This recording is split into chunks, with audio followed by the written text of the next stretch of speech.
एक ऐसा रैपर जो हमारे बीच से जिसको जाके 4 साल से ज्यादा हो गया है, बट स्टिल उस रैपर का म्यूजिक और खौफ आज भी उनके फैंस और उनके ऑप्स के दिल में बसा हुआ है। एक ऐसा रैपर जिनके हत्या का बदला लेने के चक्कर में लिल डर्क अभी जेल में बंद है, और जिस रैपर की मैं बात कर रहा हूं वो भी कई केसेस में शामिल है, जिसका अगर हिसाब किया जाए तो अगर सजा होती तो कम से कम 100 साल के लिए जेल में बंद हो जाते हैं। यस, मैं बात कर रहा हूं किंग वॉन की, जिन्होंने अपनी लाइफ नवंबर 6, 2020 में खो दिया था, वो भी एक हाथापाई के दौरान। Shooting downtown that killed Chicago rapper King Von and another man. When it was reported, rising Chicago rapper King Von had been critically injured during a fatal Atlanta shootout. And killed Chicago rapper King Von. But क्या ये जरूरी था कि Atlanta में जाके क्वांडो रांडो के crew से उलझना? तो ये सब जानते हैं आज के इस वीडियो में कि कौन है किंग वॉन, क्या है उनका क्रिमिनल पास्ट जिसके वजह से आज भी लोग उनका नाम बड़े इज्जत से लेते हैं। सोचो, FBG बटा जैसे रैपर इंटरव्यू में बता चुके हैं कि रूमर है कि किंग वॉन का हाथ था उनकी बहन को मारने में।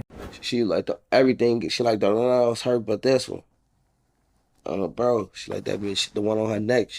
That's the one she was saying was hurt. तो क्या हालचाल है भाई लोग, सेक्टर एक्स में आपका स्वागत है। आज हम बात करेंगे किंग वॉन के बारे में, और एक्चुअली में लोग इतना क्यों डरते हैं किंग वॉन से।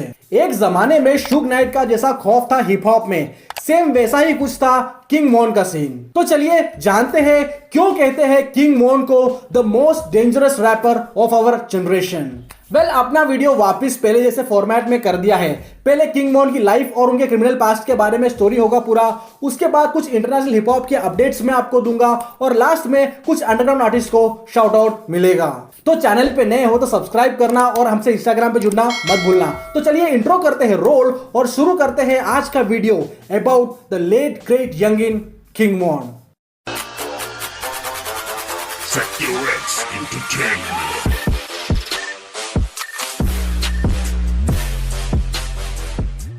किंग वॉन, जिनका असली नाम है डेवॉन डक्वान बेनेट, इनका जन्म हुआ था 9 अगस्त 1994 शिकागो इलिनॉइस में, और किंग वॉन पले बड़े थे पार्कवे गार्डन्स कॉम्प्लेक्स में। ऐसा इस एरिया का नाम बोलो तो समझ में नहीं आएगा, क्योंकि ये जगह पार्कवे गार्डन्स से ज्यादा ओ ब्लॉक के नाम से मशहूर है। एंड किंग वॉन ने ओ ब्लॉक को ही रैप किया था अपने आखिरी दम तक। किंग वॉन ने अपने कई सारे इंटरव्यूज में भी ओ ब्लॉक के बारे में बताया हुआ है। वैसे ओ ब्लॉक रैप से ज्यादा वहां होने वाले क्राइम्स की वजह से ज्यादा जाना जाता है। एक टाइम ऐसा था जब कॉम्पटन को सबसे ज्यादा खतरनाक जगह माना जाता था हिप हॉप में। आज के टाइम पे ओ ब्लॉक को ही one of the dangerous area में गिना जाता है। और इस ओ ब्लॉक में क्राइम वगैरह कैसे शुरू हुआ, इस पे मैं ऑलरेडी एक पर्टिकुलर वीडियो लेके आ रहा हूं। फिलहाल आपको बता दूं कि ओ ब्लॉक के हर एक आर्टिस्ट का अलग ही खौफ है पूरे हिप हॉप में, चाहे वो चीफ कीफ हो या लिल डर्क। यूजुअली ऐसे बीफ वगैरह होता है रैपर्स का तो 2-3 डिस निकालते हैं, लेकिन ओ ब्लॉक में क्या होता है कि जो एक आर्टिस्ट है वो दूसरे आर्टिस्ट को डिसमिस कर देता है दुनिया से ही।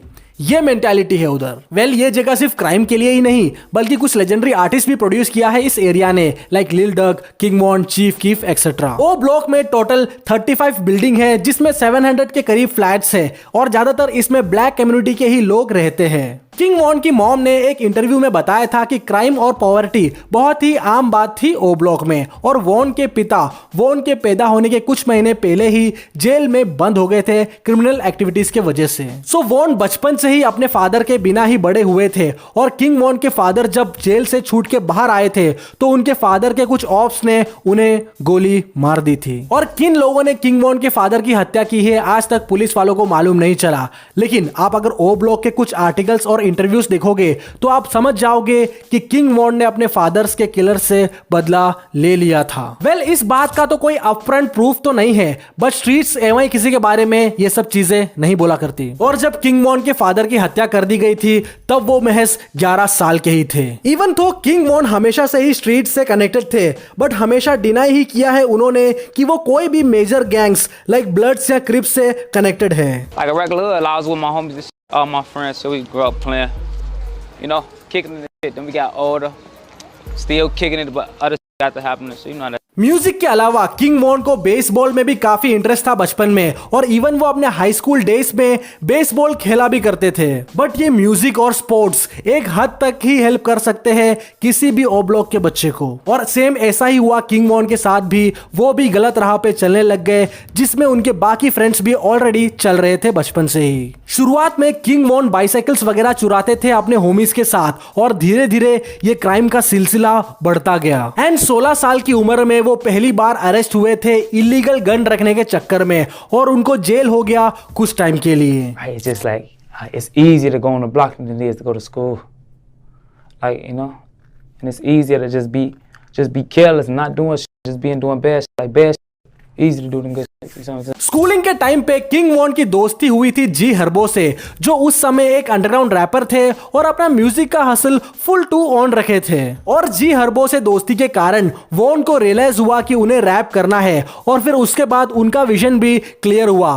मींस इससे पहले वॉन सिर्फ क्रिमिनल एक्टिविटीज में ही इन्वॉल्व थे ज्यादा, बट अब इसके अलावा उनके जीवन में एक नया मोड़ आ चुका था। और अपने हाई स्कूल से लेके 10 साल तक किंग वॉन ने जेल से बाहर 1 साल भी कंप्लीटली नहीं रहे हैं। मींस वो जेल से बाहर आते और फिर कुछ कांड में फिर से अंदर हो जाते, और ये सिलसिला चलता ही गया। एंड इस चक्कर में वो कभी भी अपने स्कूल से पास आउट नहीं हुए थे। इवन 2014 में किंग वॉन एक शूटिंग केस में भी इन्वॉल्व थे शिकागो के, और इस केस में उन पे चार्ज लगा था 1st डिग्री मर्डर का। मींस यूएस में मर्डर वगैरह के लिए काफी लंबी सजा होती है।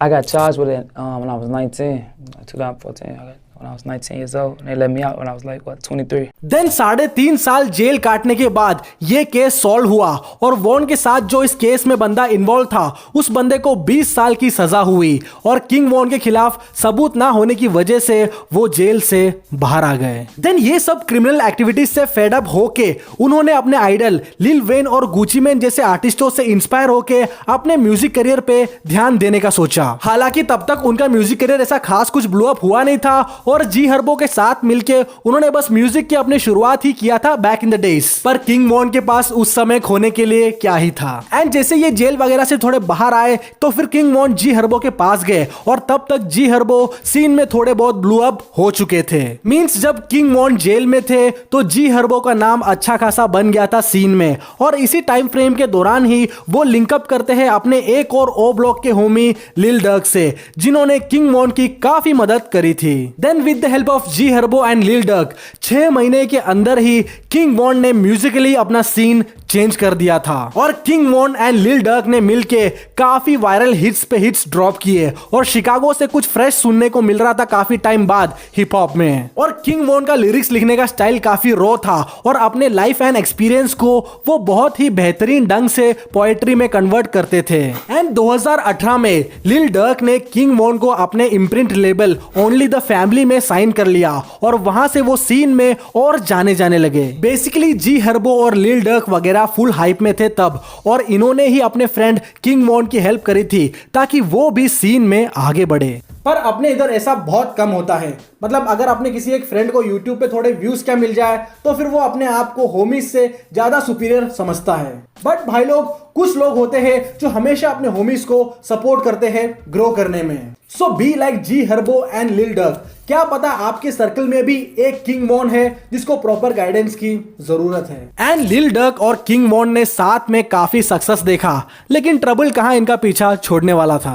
2019 में किंग वॉन और लिल डर्क एटलांटा जॉर्जिया में एक स्टूडियो जा रहे थे, और उसी समय के दौरान ही एक शूटिंग और लूटपाट का अटेम्प्ट हुआ इनके ऊपर, और उन लोगों के खिलाफ और अपने आप के बचाव में इन दोनों ने गोली चलाई थी, और अटेम्प्टेड मर्डर केस में ये दोनों भाई अरेस्ट हो गए, यानी किंग वॉन और लिल डर्क अंदर हो गए जेल के। पर इन्वेस्टिगेशन ऑफिसर्स का यह कहना था कि जिन पे किंग वॉन और लिल डर्क ने गोली चलाई थी वो इनके ऑप पहले से ही थे, और इन दोनों गुटों के बीच बीफ चालू था, और कुछ कहासुनी में ही गोली वगैरह चली है। पर कोर्ट में डर्क और किंग वॉन ने कहा कि ये दोनों ने सिर्फ अपने बचाव में गोली चलाई थी, क्योंकि फायरिंग तो दोनों साइड से हुई थी। वेल, $300,000 के बॉन्ड में ये दोनों को बेल मिल जाता है, और उसी साल फिर सितंबर 2019 में किंग वॉन ने ग्रैंडसन वॉल्यूम 1 ड्रॉप करा, था जो 75th नंबर पे लैंड हुआ यूएस बिलबोर्ड के। और ग्रैंडसन वॉल्यूम 1 में ही थे क्रेजी स्टोरी, मामास बॉय और वार विद अस जैसे गाने जो लिटरली स्ट्रीट हिट्स थे। और किंग वॉन को काफी रिकॉग्निशन मिल रहा था म्यूजिक सीन में। ये सक्सेस को फॉलो करते हुए किंग वॉन ने एक और प्रोजेक्ट ड्रॉप किया, लिवॉन जेम्स, जो ग्रैंडसन से भी ज्यादा सक्सेसफुल था और 63rd नंबर पे लैंड हुआ यूएस बिलबोर्ड के। एंड उसके बाद फिर टूर और इंटरव्यूज वगैरह में किंग वॉन शाइन करने लग गए। 30 अक्टूबर 2020 में किंग वॉन ने एक और धमाका मचाया सीन में by dropping his album Welcome to the O Block. ये एल्बम सीधा जा पहुंचा 5th नंबर पे बिलबोर्ड के और इसमें फीचरिंग में थे Lil Durk, Polo G, Fivio Foreign, Moneybagg Yo etcetera. But little did we know ये एल्बम ड्रॉप होने के एक हफ्ते में ही किंग वॉन की डेथ हो जाती है। डेथ कैसे हुआ ये जानने से पहले वॉन पे कौन कौन से केसेस लगे हैं कि जो कुल मिला के 100 साल की सजा उन पे होती है टेक्निकली, वो हम जरा फटाफट देख लेते हैं। 2014 में गैंगस्टर डिसाइपल मेंबर पे शूटिंग का केस हुआ था जिसमें किंग वॉन थे। सेम ईयर एक और शूटआउट में भी किंग वॉन का नाम आया था। 2019 में किंग वॉन और लिल डर्क पे केस लगा था, जैसे मैंने अभी आपको बताया था वो शूटिंग वाला। और किंग वॉन के मेन ऑप्स है एफबीजी स्क्वाड और क्वांडो रंडो, प्लस ओ ब्लॉक में भी काफी सारे बीफ्स रहे हैं किंग वॉन के। एफबीजी स्क्वाड के एफबीजी डक के हत्या के मामले में भी किंग वॉन शामिल थे। ये मैंने ऑलरेडी आपको सेक्टर एक्स रिकॉर्ड्स के चैनल के शॉर्ट्स में समझाया है, वो मैं आपको एक बार प्ले करके बताता हूं। Back in early 2020 King Von ने एक म्यूजिक वीडियो ड्रॉप किया था टुक हर टू द ओ का, और उस टाइम फ्रेम में किंग वॉन का बीफ चल रहा था एफबीजी डक नाम के एक बंदे से। सो वॉन के took her to the O music video में सेम एफबीजी डक जैसे दिखने वाले एक बंदे को मरते हुए दिखाया था स्ट्रीट्स में। और जब ये म्यूजिक वीडियो ड्रॉप हुआ तो सबको लगा कि किंग वॉन एवं अपने ऑप एफबीजी डक को चिढ़ा रहे होंगे। बट 6 महीने बाद जो म्यूजिक वीडियो में दिखाया गया था वैसा ही सेम एफबीजी डक की गोली मारकर हत्या कर दी गई थी स्ट्रीट्स में by 4 gang members. And then King Von एक थ्रेट बन चुके थे पूरे शिकागो रैप सीन में। और उसके बाद किसी ने भी बीफ नहीं लिया किंग वॉन से, और जिनका बीफ चल रहा था वो एक और बार सोचने लग गए किंग वॉन से भिड़ने से पहले। फिर एक और व्यक्ति है एफबीजी बटा, जिनकी एक सिस्टर थी केआई, जो कि एक शार्प शूटर और गैंग मेंबर भी थी। और कहा यह जाता है कि उनकी हत्या में भी किंग वॉन शामिल थे शिकागो में, और यह बात एफबीजी बटा ने कहीं ना कहीं इंटरव्यू में कबूल भी किया है। वेल, अब चलते हैं कि किंग वॉन की डेथ कैसे हुई उस टॉपिक पे।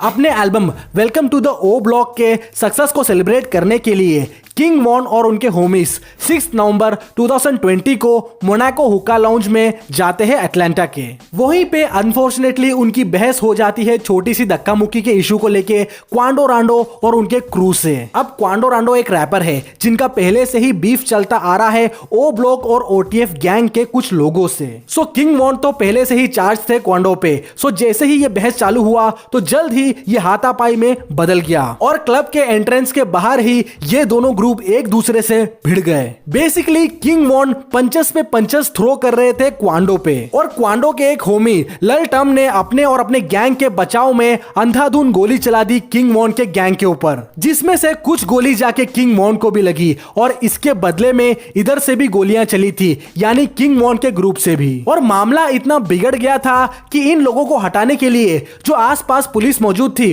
उन्होंने भी कुछ शॉट्स फायर करे। कुल मिला के इस पूरे भसड़ में 3 लोगों की मृत्यु हुई और 3 लोग बुरी तरह घायल हुए, और सैडली 3 लोग जो शांत हुए उनमें से एक थे किंग वॉन। वॉन को क्रिटिकल कंडीशन में हॉस्पिटल ले जाया गया बट उन्हें बचा नहीं पाए, और इस तरह महज 26 साल की उम्र में एक ब्राइट फ्यूचर वाले आर्टिस्ट की डेथ हो जाती है। Rest in peace to King von.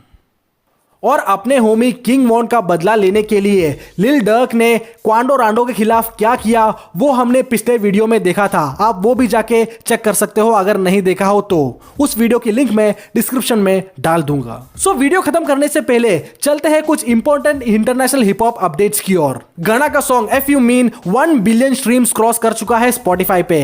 लिल डर्क की सुनवाई अक्टूबर 2025 के लिए रखी गई है, यानी तब तक के लिए वो जेल में ही रहेंगे। और लिल लील बेबी के नए एल्बम हु हैड एस मी को काफी अच्छा रिस्पॉन्स मिल रहा है वर्ल्ड वाइड। अगर आपने अब तक नहीं सुना है तो डू चेक इट आउट। अब फाइनली बढ़ते हैं शॉर्ट आउट की ओर। पहला है MC क्रेजी, जिन्होंने अपना नया सॉन्ग छोटे एडवांस ड्रॉप कर दिया है चेक मारना, और इसमें काफी फाड़ू प्रोडक्शन है अपने भाई एमी जेम्स का। फिर है रैपर जिद्दी, जिन्होंने रिसेंटली अपना गाना कार्यक्रम ड्रॉप किया है चेक मारना और भाई को सपोर्ट करना। And last but not the least है वेस्ट साइड शैडो, जिनका नया इंटरनेशनल अंडरग्राउंड कोलैब ड्रॉप हो चुका है चेक मारना। तो ये था भाई लोग आज का वीडियो। आप लोग हमसे इंस्टाग्राम पे जुड़ना मत भूलना। तो मिलते हैं अगले वीडियो में, तब तक के लिए अपना ख्याल रखना, अपने घर वालों का ख्याल रखना, इंटरनेशनल आर्टिस्ट को सुनना और अपने लोकल आर्टिस्ट को सपोर्ट करना। Bye bye, take care.